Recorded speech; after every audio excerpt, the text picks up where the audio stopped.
ver con las partes duras, partes blandas. Hemos descrito este músculo con su diferente constitución, porque tiene una constitución tendinosa y tiene una constitución carnosa. A esto lo hemos llamado el centro frénico, centro tendinoso, tiene diferentes nombres, ¿no? Esto representa en gran parte la inserción del músculo, un músculo principalmente inspirador. Pero aparte de ser un músculo inspirador, también es el músculo que separa las dos cavidades, tanto torácica como abdominal. Entonces, aquí tenemos ya una cavidad plenamente constituida, donde podemos hablar de un límite inferior, un límite superior, un límite anterolateral y un límite posterior. El límite posterior está dado por la columna vertebral, el límite anterolateral está dado por el esternón, las costillas, el límite superior, la clavícula, la cara inferior de la clavícula, y inferiormente vamos a encontrar al músculo diafragma, la cara superior del músculo diafragma, con esa forma que tiene justamente. Entonces, tenemos una cavidad mucho más amplia inferiormente que superiormente. Esto en realidad es un estrecho, y si nosotros comparamos la caja torácica, tiene la forma piramidal. Esto vendría a ser la base y esto el vértice, o también llamado estrecho superior, y esto vendría a ser la base, límite inferior, que es mucho más amplio. Bueno, ¿qué pasa por aquí, por el estrecho superior? Diferentes órganos, ¿no?, que van hacia el cuello, o bien el cuello ingresan al tórax. Dentro de esos órganos que ingresan al tórax vamos a encontrar la tráquea, los grandes vasos sanguíneos que salen más bien del tórax hacia la cabeza. Vamos a encontrar órganos como que están de paso, ¿no? Dentro de ellos vamos a encontrar justamente el timo, vamos a encontrar órganos propios del tórax como los pulmones, vamos a encontrar los bronquios, la división de la tráquea, vamos a encontrar el corazón. Pero todos estos elementos están formando parte de unos espacios que ya habíamos hablado anteriormente, ¿no? Y es en esto donde hemos quedado.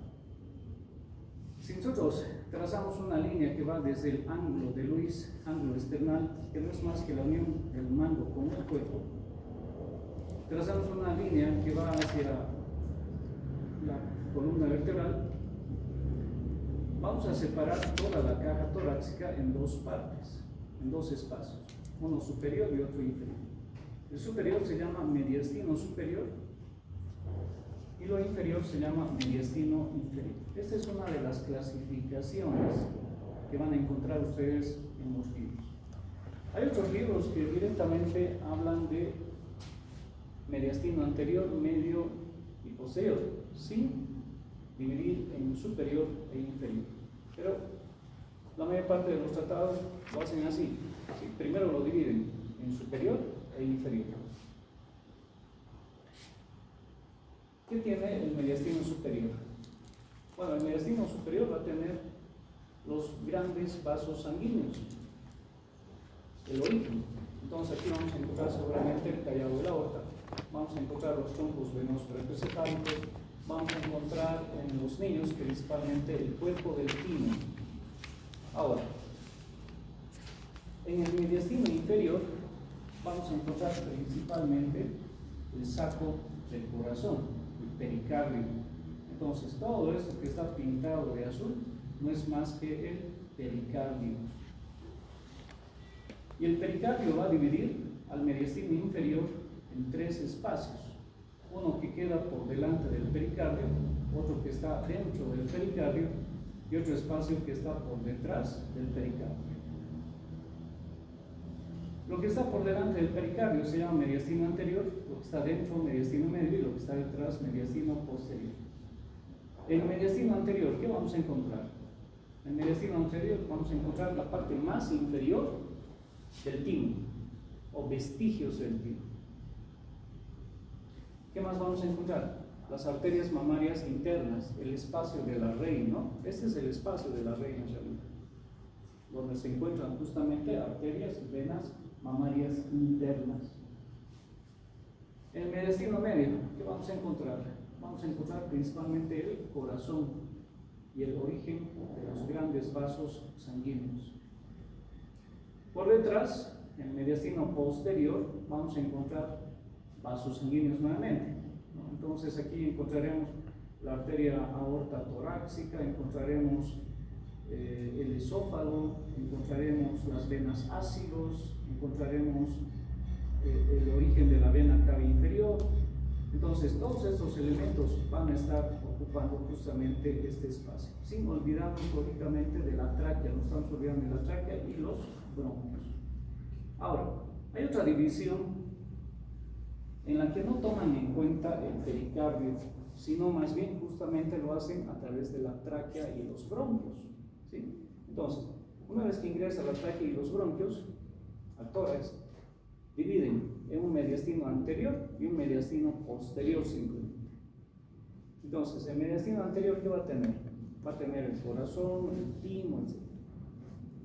Y el mediastino posterior será que se encuentra por detrás de los bronquios, justamente el esófago, los vasos sanguíneos, ¿no? La vena ácidos mayor, menor, la aorta descendente, etc. Entonces, es otro tipo de clasificación. Como ven ustedes, los diferentes tratados de anatomía van a clasificarlo de manera diferente, ¿sí? Pero no hay de qué asustarnos. Vale, aquí estamos observando justamente ya la caja torácica con su contenido. Aquí no estamos viendo el mediastino anterior, porque tendríamos que ver vestigios del timo, ¿no? Tendríamos que ver las arterias torácicas internas o mamarias internas, no las estamos viendo directamente el mediastino medio, ¿no? Y el mediastino medio pues está ocupado justamente por el corazón, ¿no? Ahí está el pericardio, y por detrás todo lo que estamos observando aquí corresponde al mediastino posterior, donde se encuentran justamente parte de los vasos sanguíneos, la tráquea. Por detrás de la tráquea encontraremos el esófago. Entre ambos vamos a encontrar las venas ácidos en sí. Vamos a ver otra imagen donde se ve de mejor manera. Bueno, ahí estamos observando justamente. Ese es el mediastino posterior. Entonces, la arteria aorta descendente, la vena ácidos mayor, no se ve la vena ácidos menor porque está cubierta por la arteria.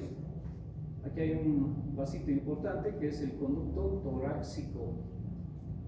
Y esto, ¿no? Que está pintadito de amarillo, parece un cordoncito y es justamente el simpático, ¿sí? La cadena simpática torácica. Entonces, la cadena simpática torácica, las venas ácidos, el conducto torácico, la arteria aorta descendente. Estamos observando aquí la división de la tráquea en bronquios, de modo que todo eso lo vamos a estudiar en mediastino posterior. Y lo vamos a estudiar así justamente, ¿no? Mediastino anterior no vamos a estudiar porque timo es más histológico, además en adultos simplemente hay vestigios, de modo que no nos vamos a meter eso. Las arterias mamarias internas las vamos a ir estudiando seguramente en abdomen, porque estas arterias se van a anastomosar justamente con las arterias que se originan a nivel del muslo, ¿no? O bien por encimita del ligamento. Muchas veces se originan por debajo del ligamento, muchas veces por encima del ligamento. Entonces estas arterias son simplemente anastomóticas. Entonces, contenido en el mediastino anterior no lo vamos a estudiar, pero sabemos qué tiene el mediastino anterior. Mediastino medio, evidentemente, claro que vamos a estudiar, ¿no? Está el corazón, el origen de los grandes vasos sanguíneos, y el mediastino posterior. Vamos a ir en ese orden entonces, ¿está bien? Bueno, aquí estamos observando ya el mediastino medio. Evidentemente, lo primero que observamos es la presencia de una capa fibrosa, que no es más que el pericardio, y es una de las primeras capas del corazón. En una vista lateral, mejor, ¿no? Mediastino anterior, mediastino medio y mediastino posterior. Si tomamos en cuenta la división del ángulo de Lewis, callado, las arterias carótida primitiva del lado izquierdo, tronco arterial brachiocefálico, arteria subclavia, troncos venosos brachiocefálicos, etc. Todo eso va a estar en el mediastino superior, ¿sí? Mediastino superior. Y de aquí hacia abajo, mediastino inferior. Bueno, entonces empezamos con el estudio del mediastino medio, el corazón. Y estamos viendo en este momento una de las siluetas que refleja el corazón, pero lo hace a través de qué? Justamente de la imagen que acabamos de ver, ¿no? El pericardio, ¿sí? El pericardio. Pero es importante determinar esto y lo podemos hacer a través de puntos de referencia. ¿Y cuáles son nuestros puntos de referencia? Ángulo de Luis, importante punto de referencia que nos ubica por debajito la segunda costilla, porque la primera no se puede palpar justamente por la presencia de la clavícula. Entonces el ángulo de Luis nos permite por debajito observar, tocar la segunda costilla. Entonces ya luego es relativamente fácil, vamos palpando sucesivamente siempre en dirección oblicua, vamos a ir palpando el segundo espacio intercostal, vamos a ir palpando la tercera costilla, la cuarta costilla, quinta costilla.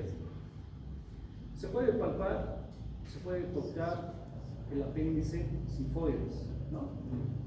Inclusive la parte cartilaginosa todavía, ¿no? Se deprime con facilidad, entonces se puede, es un punto de referencia importante el apéndice sifoides, los bordes del esternón, la segunda costilla, como les decía, son puntos de referencia. Bueno, ¿y para qué vamos a buscar estos puntos de referencia? Para dibujar nuestra silueta cardíaca. Y esta silueta cardíaca puede variar de acuerdo a la forma de tórax que nosotros tenemos, ¿no? Yo tengo un tórax promedio, o sea, no es ni tan ancho, no es ni tan largo, no es un tórax promedio.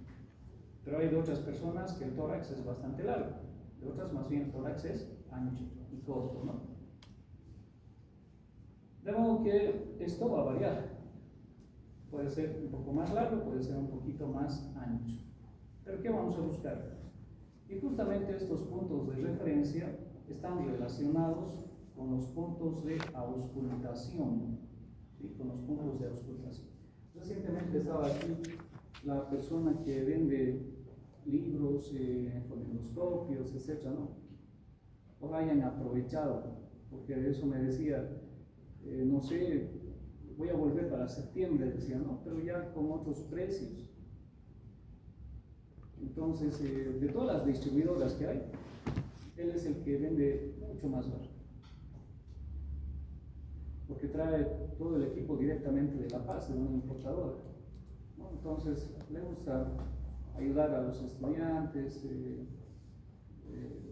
dedica a eso en realidad, ¿no? Porque en práctica, no solamente ahora, ¿no? En práctica profesional, por ejemplo, cuando veamos tórax, vamos a hacer ruidos cardíacos. Tienen que aprender dónde colocar el fonendoscopio. Y eso lo van a hacer siempre, ¿no? Es parte de su práctica profesional. ¿Quién no escucha los ruidos cardíacos? ¿Quién menos? Los internistas, cirujanos, tal vez los oftalmólogos y otorrinos son los que no hacen auscultación, pero después el resto, van ustedes a consulta, después de pulso, presión, temperatura, ruidos cardíacos y ruidos respiratorios. Bueno, ¿cuáles son nuestros puntos de referencia? Segundo espacio intercostal. Segundo espacio intercostal. Entonces, si nosotros ubicamos el ángulo de Luis, al ladito está la segunda costilla y debajo va a estar el segundo espacio intercostal. Entonces, vamos a colocar nuestros puntitos justamente en esos espacios. Uno derecho y otro izquierdo, ¿sí? Uno al ladito casi del esternón. o 1 centímetro, dicen, ¿no? Al lado del esternón. Entonces tenemos uno derecho y tenemos otro izquierdo. Trazamos otros 2 puntos inferiores, uno en el lado derecho y otro en el lado izquierdo. Bueno, este está pegadito a la base del apéndice sifoides, ¿no? Más o menos está a nivel del 6º espacio intercostal. Y el otro está en el 5º espacio intercostal, una línea que se traza desde la parte media de la clavícula. Eso se llama línea medio clavícula, que más o menos está en relación con la tetilla del lado izquierdo, ¿sí? O en las mujeres debajo de la tetilla. Entonces tenemos 4 puntos, que si nosotros unimos a estos 4 puntos, vamos a tener justamente esta forma. Será un poquito más ancho, será un poquito más largo, eso depende de la forma de tórax que tienen ustedes. Bueno, esa es la silueta cardíaca entonces. Importante, ¿para qué vamos a determinar esa silueta cardíaca? Porque en esa silueta cardíaca se encuentra justamente el corazón. Órgano del aparato cardiocirculatorio, una bomba muscular hueca en su interior, que es la encargada de impulsar la sangre, ¿no? Gracias a la contracción que tiene el corazón. La contracción del corazón se denomina sístole, la relajación del corazón se denomina diástole. Entonces, cuando hablemos de contracción, vamos a referirnos a qué es una sístole, o bien, cuando hablemos de sístole, vamos a suponer que es una contracción muscular. ¿De quién? Del corazón. Entonces, el corazón es un órgano muscular hueco, es parte del aparato cardiocirculatorio, evidentemente. El aparato cardiocirculatorio está constituido por el corazón, grandes vasos sanguíneos, y dentro de los vasos sanguíneos encontramos a las arterias, las venas y los vasos linfáticos. Órgano muscular hueco está constituido anatómicamente por fibras musculares que se parecen a las estriadas, ¿no? Pero se diferencian por el tipo de bandas que tienen, ¿no? El músculo estriado tiene bandas estriadas, de ahí el nombre del músculo estriado. En cambio, estas tienen bandas circulares. Solamente en histología ya han avanzado, ¿no? ¿Sí? ¿Qué propiedades tiene el músculo cardíaco?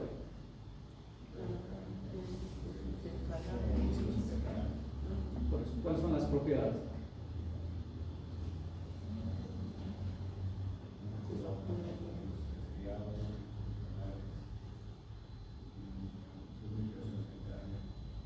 No, Cristian, a ver cuáles son las propiedades del músculo cardíaco. Tiene discos ventriculares, núcleos Pero centrales. eso es histológicamente viendo, ¿no? Sí. Pero las propiedades, es como decir, el músculo estriado, ¿qué hace? Se contrae y se relaja. Eso es verdad. Aquí.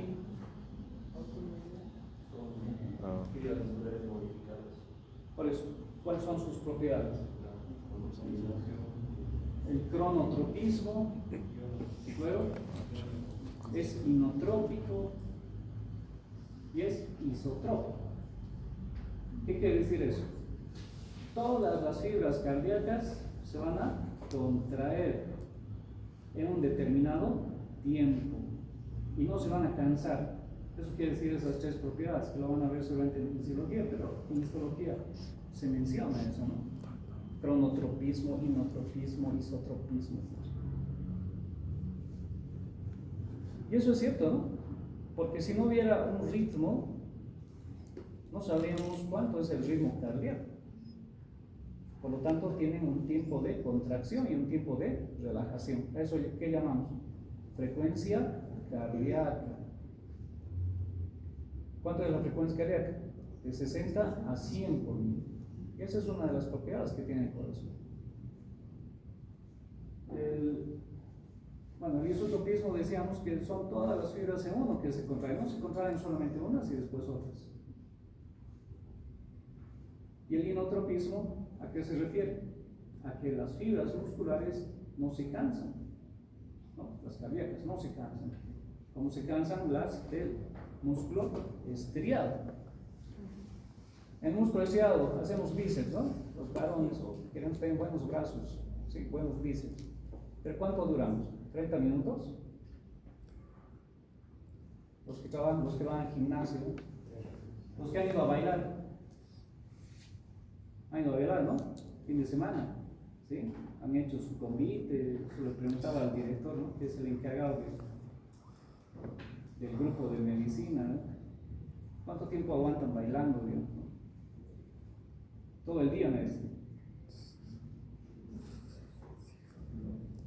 El músculo estriado se cansa, ¿no? ¿Eso qué se llama? Fatiga muscular. Y al día siguiente nos duele, ¿no? Nos empieza a doler porque ha habido producción de ácido láctico, ha habido salida de magnesio, ¿no? Y están al día siguiente con sus sales de hidratación, magnatil, etc. En cambio, el músculo cardíaco no se cansa. Todo el día, ¿no? Se está contrayendo, relajando, durante toda nuestra vida. En el momento que descansa el corazón, también descansamos, ¿sí? Entonces, esas son las propiedades cardíacas, son las propiedades del músculo cardíaco, que lo van a estudiar ampliamente seguramente en fisiología. Pero bueno, estamos adelantando un poquito para que ustedes conozcan. Bueno, ¿dónde está situado el corazón? El mediastino. Está rodeado por una capa fibrosa que no es más que el pericardio.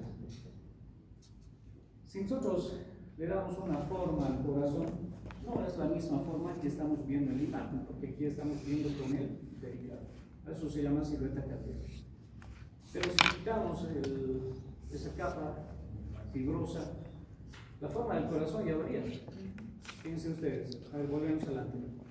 Si aquí le damos una forma, base inferior, vértice superior. Y cuando hacemos el pericardio, le vamos a dar nuevamente esa forma. En cambio, aquí en el corazón, ya cambia, ¿no? Fíjense ustedes. Se invierte, ¿no? Esto es superior, base, y el vértice es inferior. Entonces, el corazón tiene la forma de un cono prismático, triangular, de base superior, vértice inferior. Prismático triangular, ¿eso qué quiere decir? Que tiene tres caras, ¿no? Y una de las caras la estamos observando justamente aquí. Esta es la cara antero-superior, o también llamada cara externo-costal. La otra cara es esta, justamente, es un poquito más plana, porque se está apoyando en el diafragma del nombre, de cara diafragmática o cara postero-inferior. Y finalmente es esta una de las caras, la cara izquierda o pulmonar. Bueno, ahí están las tres caras: externocostal, diafragmática y cara pulmonar. Tiene tres caras, entonces va a tener también tres bordes. Entonces, este es uno de los bordes, este es el borde derecho, va a tener dos bordes izquierdos, uno anterior y el otro va a ser posterior. Este es el anterior y este es el posterior. Bueno, aquí partecita de la cara izquierda y el resto es cara posterior inferior. ¿Sí? Bueno. ¿Qué tiene cada una de las caras? ¿Qué podemos apreciar en la cara externocostal? Bueno, hay algunos libros que dividen de acuerdo a la presencia de los surcos. Y uno de los primeros surcos que nosotros observamos es este, justamente. ¿Sí? Que si nosotros seguimos este surco es un tanto irregular, ¿no? Ese es el surco coronario, surco aurículo ventricular. De modo que este surco aurículo ventricular está dividiendo la cara externocostal en dos partes, una auricular y la otra ventricular. ¿Qué tiene el segmento ventricular? O la parte ventricular. Bueno, la parte ventricular, ¿qué estamos observando aquí? En el segmento ventricular vamos a observar la presencia nuevamente de otro surco, ¿no? Un surco longitudinal, un surco vertical, con tejido adiposo, al igual que el surco coronario tiene tejido adiposo. Y si nosotros vamos quitando este tejido adiposo, pues vamos a encontrar en el fondo vasos sanguíneos. Este surco profundamente está en relación con un tabique, con el tabique interventricular. Por lo tanto, este surco también se llama surco interventricular. y existe otro en la parte posterior. Por lo tanto, este se llama surco interventricular anterior. Y este surco interventricular anterior está dividiendo el segmento ventricular en dos partes desiguales.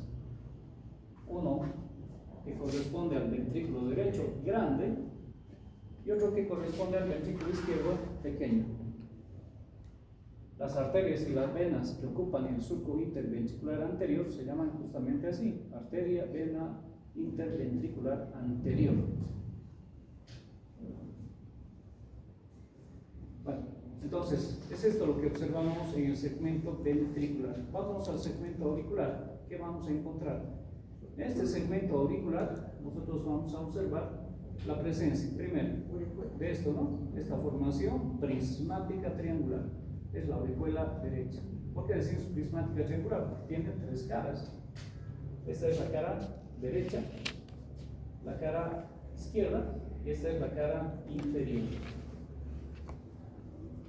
Aurícula derecha es una prolongación justamente de la aurícula derecha. Y en el lado izquierdo vamos a observar otra prolongación, pero esta es aplanada, por lo tanto simplemente tiene dos caras, una cara derecha y una cara izquierda. Es aplanada, es larga, cortita, ¿no? Pero es aplanada. Aurícula izquierda, aurícula derecha, prolongaciones de las aurículas. Entonces, esta es prolongación de la aurícula derecha y esta otra es prolongación de la aurícula izquierda. ¿Qué más vamos a encontrar en este segmento auricular? Esto justamente, ¿no?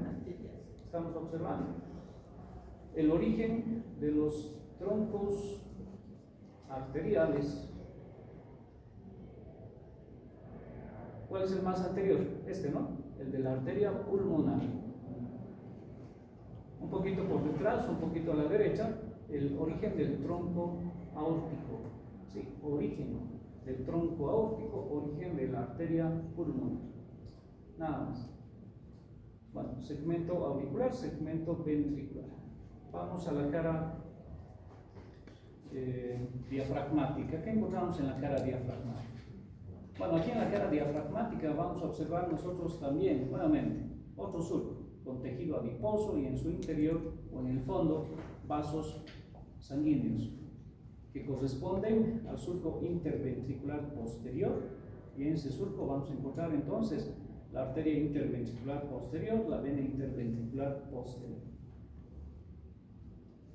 Pero un poquito por encima podemos observar nuevamente, ¿no? Este surco que corresponde a este en la parte anterior. Entonces este es el surco auriculoventricular.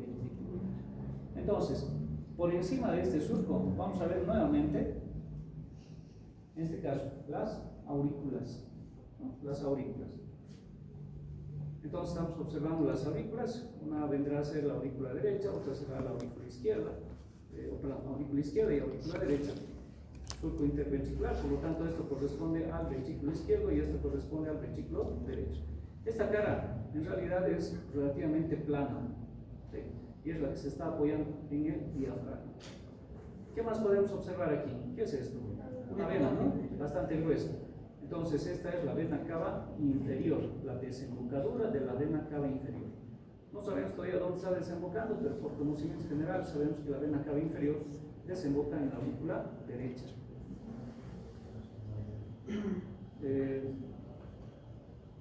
¿Qué más? Bueno, este surco auriculoventricular está representado por una arteria y el origen de una vena. Aquí ya se está formando una vena, el seno coronario, y la arteria no es más que la arteria circunfleja, ¿sí? Arteria circunfleja. Cuando estamos observando eso también en la cara posterior-inferior. Cara izquierda, es todo esto, ¿no?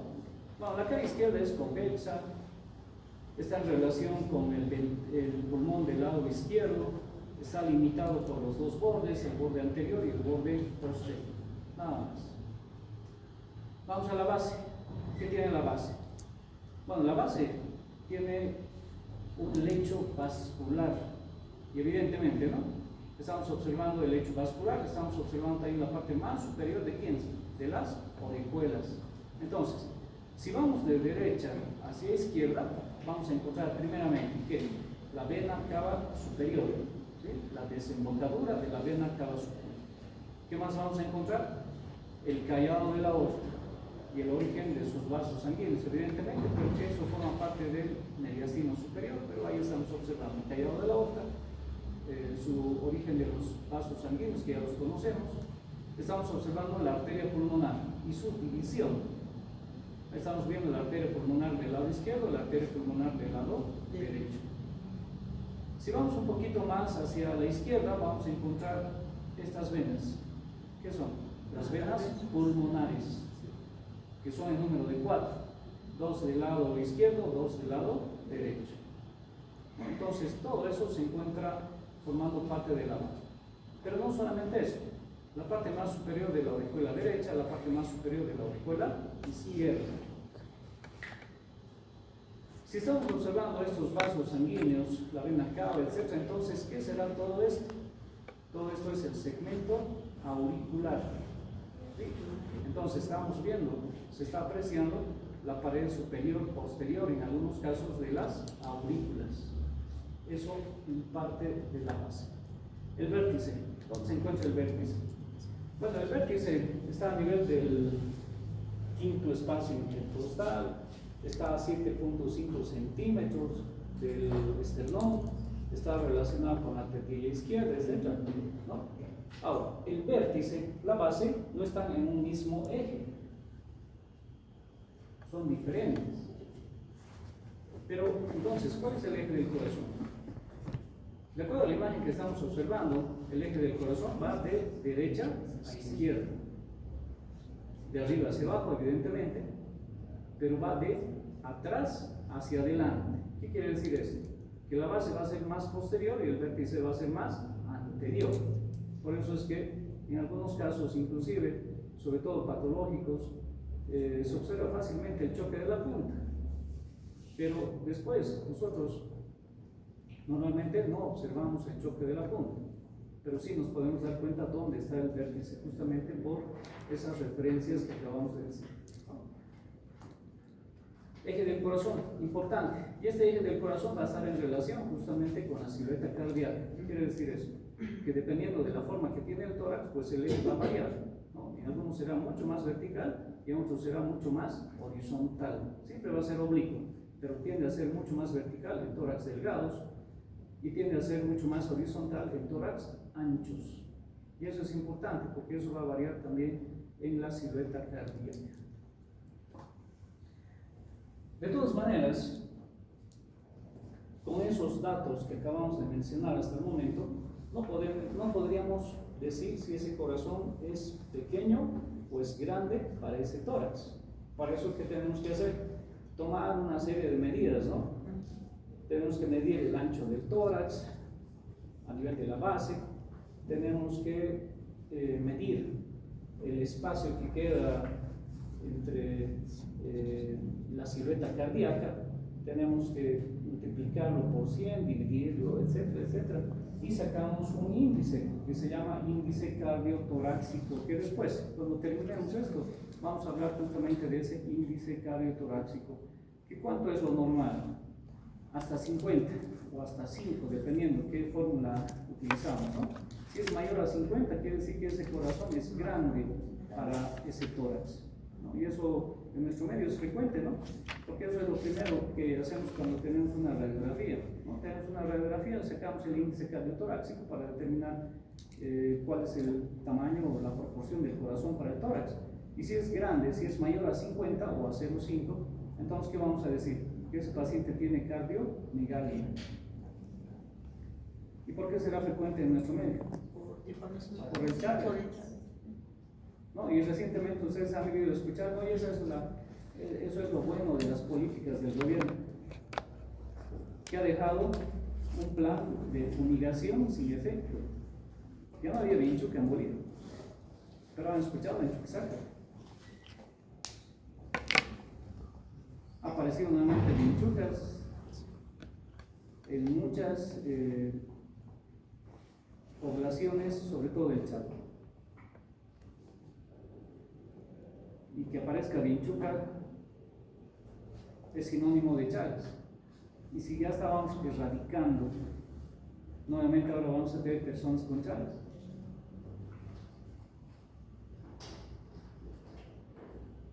Bueno, vamos a quedar aquí. ¿Sí?